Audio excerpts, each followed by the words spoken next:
Hello everyone, welcome to Nirja Education. This is class 10, lesson number 5, Science, the Life Processes. In this session, we are going to discuss about the structure of nephron. In the previous video, we discussed in detail the structure of kidney and longitudinal section of the kidney and different parts of excretory organs and excretory system. Now, before seeing my video, please go through my previous videos, then only you will get the connectivity. At the same time, please subscribe our channel. Don't forget to press the bell icon. Structure of nephron. First, what is mean by nephron? Nephron is nothing but a kidney cell. The nephron is a structural and functional unit of kidney. So, the entire kidney is made up of nephron. So, without nephron, the kidney can't work any function. Why the nephron is called a structural and functional unit of kidney means, as we all know that cell is a basic part of all the living organism. Our human body or any organism body is made up of cell. Cell is the basic structural as well as function.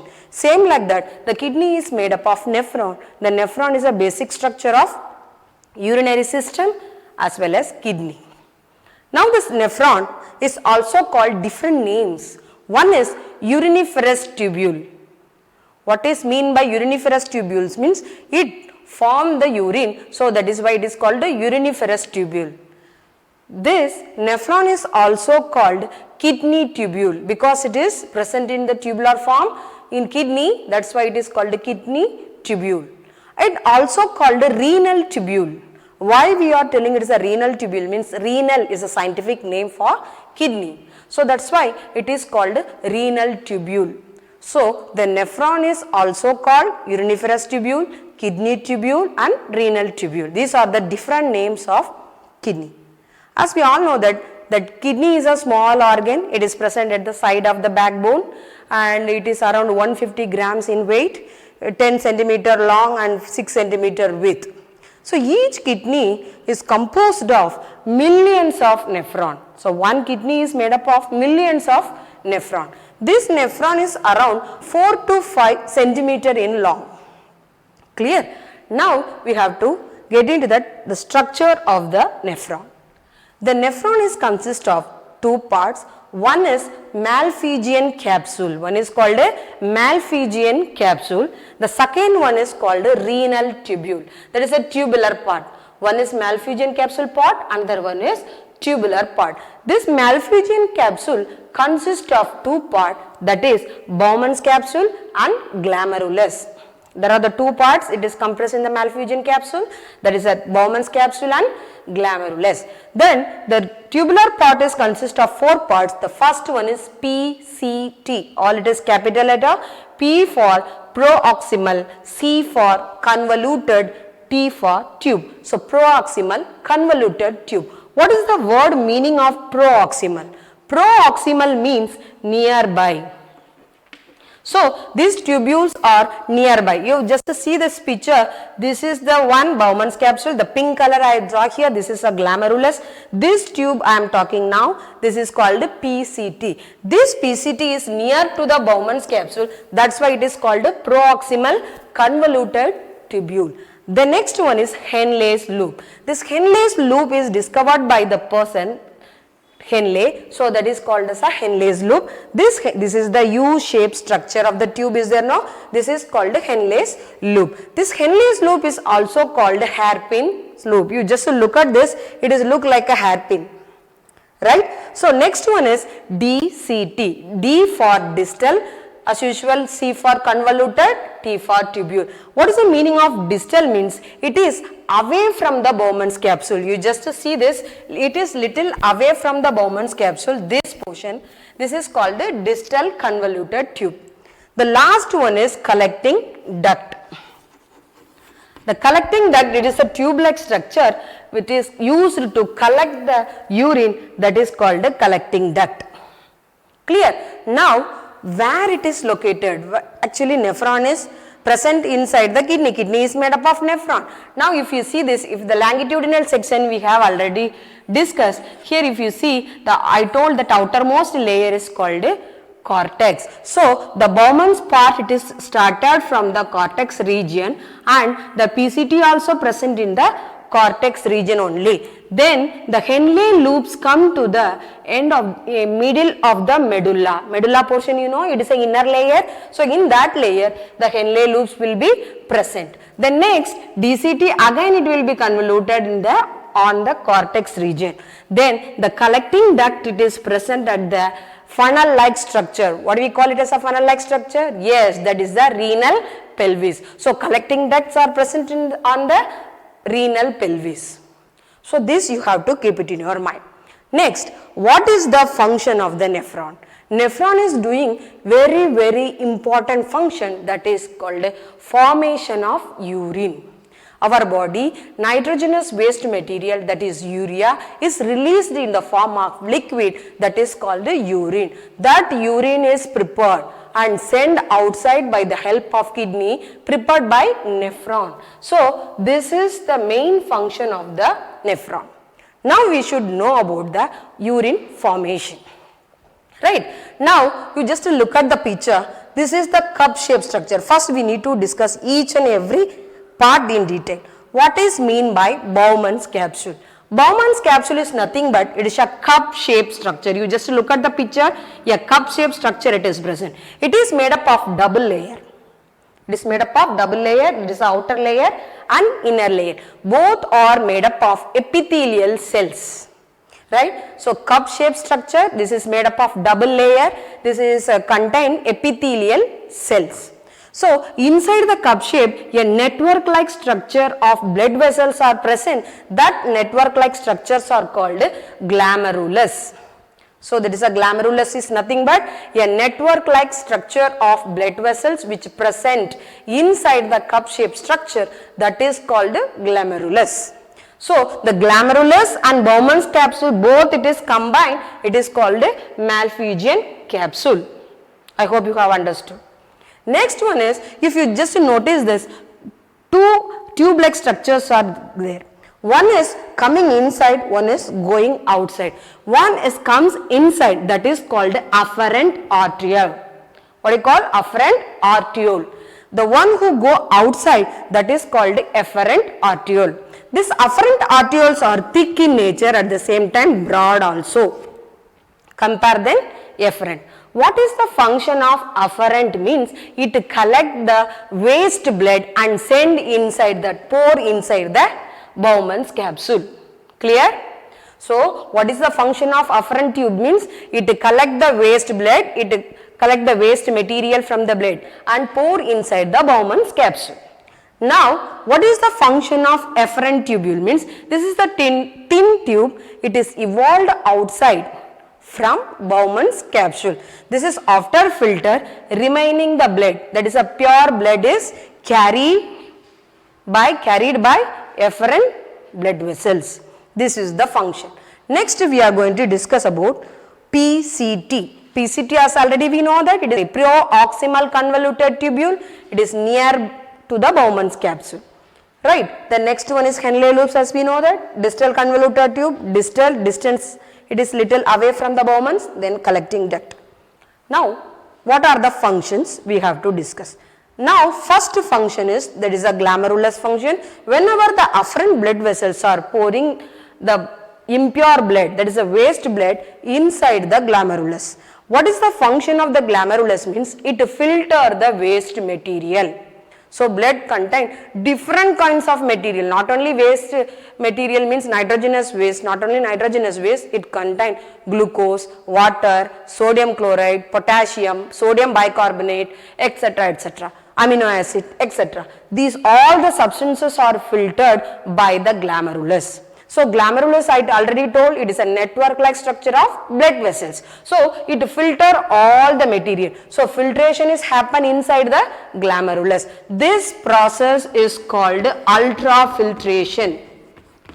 As we all know that what is mean by filtration? Filtering of substances. What is meaning of ultrafiltration? Means the minute objects also filter by the help of this glomerulus. That's why it is called ultrafiltration. It is very important question. What is mean by ultrafiltration? Means very minute objects also filter by the glomerulus. That's why this is called ultrafiltration. Here all kind of substances is absorbed. Then after that what happened? Due to more pressure, it remove the good blood, all the good substances also inside. That time remaining waste material, filtrate material goes to PCT. So now PCT receive all the filtrate substances from Bowmans capsule. You just see here is the pathway is there. From here all the waste materials are moving from glomerulus to Bowmans capsule to PCT. Now the materials present inside the PCT. Now here I told that all kind of waste material is absorbed. What are those? Glucose, amino acid, water and sodium chloride, potassium, sodium bicarbonate, etc. etc. But these all the substances cannot be sent as a waste, right? So here some process is going on, that is the second process of urine formation, that is called reabsorption. The first process filtration is over, the second process is reabsorption. Reabsorption, it is what is reabsorption? Means whatever the necessary substances is reabsorbed and sent inside the blood vessels, because the surrounding place blood vessels are move around. So in that blood vessels, that reabsorbed good substances also sent back to the blood vessels. What are the substances sent back? Means you just see here 65% of water, sodium chloride, 65% of water and sodium chloride, and 99% of glucose and amino acid, and 60% of potassium and bicarbonate. These all the materials are reabsorbed. Again I repeat, PCT resend all the material back to the blood. 65% of water and sodium chloride, 99% of glucose, amino acid, and 60% of potassium and bicarbonate. These are all the substances sent back to the blood. Now you just see, at the same time some of the substances are added inside the one. You just look at the picture, some of the place I mentioned yes, some of the place I mentioned are. So R for reabsorption, S for secretion. So urine formation is comprised of three steps: filtration, reabsorption and secretion. What are the three steps involved for the urine formation? Means first one is filtration, second one is reabsorption, third one is secretion.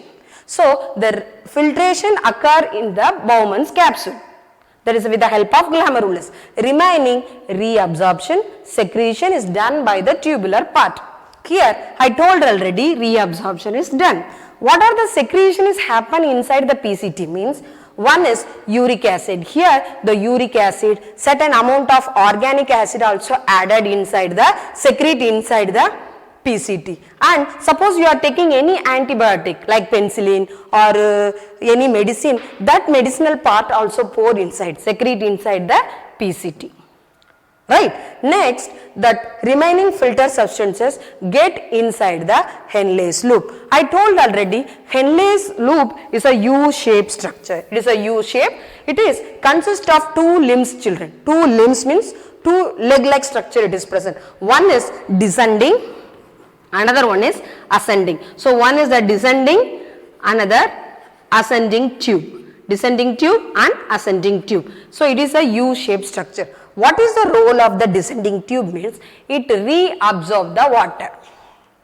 As we all know that 60% of water, 100%, 60% is reabsorbed. So here remaining part of that 35%, here some amount 30% will be 25 to 30% will be reabsorbed and sent into blood. So descending tube reabsorbs only water. What about ascending tube? Means this ascending tube reabsorb sodium chloride. Right? I hope you have understood. The Henle's loop, U-shaped structure, it comprises two limbs, one is descending, another one is ascending. The ascending limbs absorb minerals, that is at sodium. Descending limbs reabsorb only water. Now, remaining portion it is goes to distal convoluted tubule. Here the distal convoluted tubule also R, yes I have written. So, R for reabsorption. So, remaining 5% and 5% of sodium chloride and 5% of water is reabsorbed. Clear? Here 65%, here approximately 25%. So, 25. Then here the 5% of water and sodium chloride reabsorbed. Here only that pigment is added inside the water content. So, that pigment is called urochrome.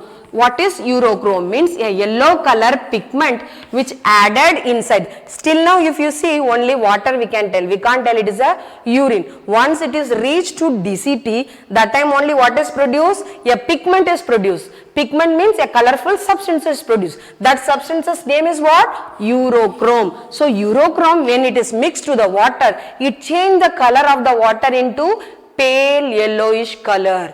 So, that pale yellowish color liquid is called what? Urine. Yes. Then at the same time, this is ADH also secrete. What is mean by ADH?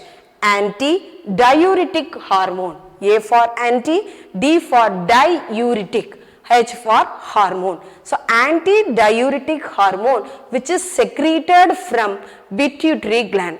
Pituitary gland is a master gland. It is present at the stem of the brain. So, that is a master gland. That pituitary gland, that is two parts are there, posterior and anterior. So, the posterior part of the pituitary produce ADH. This hormone is very important because it dilate the water content inside a DCT. Sometimes what happen, the ADH is not working, means the water content will be more. So, automatically dehydration happen in the body. So, this is ADH is used to dilate the water content. After that adding, all the urine material is go and stored inside the collecting duct. Here the collecting duct is just getting all the urine substances. Here also reabsorption is occur. 5% sodium and potassium bicarbonate and 5% of sodium chloride and water reabsorbed, and certain amount of urea also reabsorbed, then excrete outside in the form of urine. Here you just see one thing. Here I written the word creatinine. Creatinine is nothing but is a proteinized substances. It will not reabsorb any places. Directly it will send outside. So, this process is called urine formation. So, the nephron is doing the very important function, that is called urine formation. The urine formation consists of 3 steps. One is filtration, second one is reabsorption, third one is secretion. I hope you have understood. This is the physical properties of urine. Urine is pale yellowish color because of the pigment that is called urochrome. So, that is the reason it is a pale yellowish color. It may be changes due to diet. Suppose if you are eating more proteinized diet, the color may be changed. Then it is around the pH 5 to 8 pH in nature. It is acidic in nature. At the same time per day 1 to 1.5 liter it is producing. The odor, it is a strong ammonia like smell. If any infection like bacteria or any viral, the smell may be changes. Then next we need to discuss about the function of the kidney. So, function of nephron is formation of urine. Then what is the function of the kidneys? Means there are the 2 important functions the kidney is doing. One is regulation of urine. One is regulation of urine. Whatever the nephron is preparing, all the nephron pour the urine inside the collecting duct. So, the collecting duct present on the pelvis, a funnel like structure that is called pelvis. That pelvis only all the urines are poured. So now the urine is transported to the ureter. Ureter will store inside the urinary bladder. So the kidney first function is regulation of urine. The second function is osmoregulation. Regulation. What is mean by osmoregulation? Means maintenance of salts in our body. Sodium and potassium salts concentration should be maintained in our body. That maintenance is done by kidney. Suppose, I hope you have understood. Next we are going to discuss about, suppose the kidney is failure. Suppose due to some reason we are remove one kidney or one kidney only is there, means one kidney is enough to regulate the urine or osmoregulation also. Suppose both kidneys are failure. So what we'll do? Means there are the two chances is there. One for kidney transplantation. So we can replace the kidney from someone. So that is called kidney transplantation. The second one is what? Dialysis process. The dialysis process is also called artificial kidney. Dialysis is nothing but is a one kind of machine. This is also called artificial kidney or also called hemodialysis. Right. So suppose one kidney is there, means it will manage. Both kidneys are damaged or failure, means immediately we have to do this process dialysis. Otherwise the person lead to death. So dialysis is nothing but a machine. Here the patient blood is leave from the radial artery in his arm through the machine, where the urea and excessive salt are removed, and that remaining the purified blood is returned inside the vein of the same hand. So this process is done by a machine. That machine is called a dialysis machine. This way the patient can be removed, that from the patient body they can remove the waste material. Suppose the both kidneys are not at all working any function, means per day they have to do twice the dialysis process, otherwise weekly once they will do. I hope you have understood. Thank you. Have a nice day.